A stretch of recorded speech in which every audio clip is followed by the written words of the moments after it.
কয়দিন আল্লাহকে বলেছেন আল্লাহ অন্তর পরিবর্তন করে দেন? কয়দিন আল্লাহকে বলেছেন আল্লাহ হিদায়াত দেন?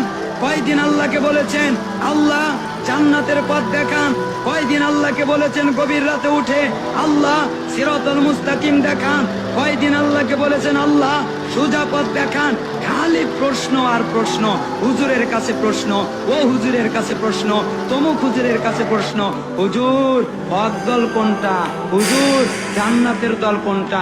আরে ভাই, আপনার জন্য তো আছে হক, তো হুজুরের কাছে না, হক তো হুজুরের কাছে না, হক তার কাছে যার কাছ থেকে হক এসেছে, তিনি হচ্ছেন মহান রব্বুল আলামিন। তার কাছে চান, তাকে বলেন, আল্লাহ তাআলা আপনাকে হক পথ চিনিয়ে দেবেন, আল্লাহ তাআলা আপনাকে সঠিক রাস্তা দেখিয়ে দেবেন, আল্লাহ তাআলা আপনাকে সঠিক রাস্তায় চলার তৌফিক দান করবেন।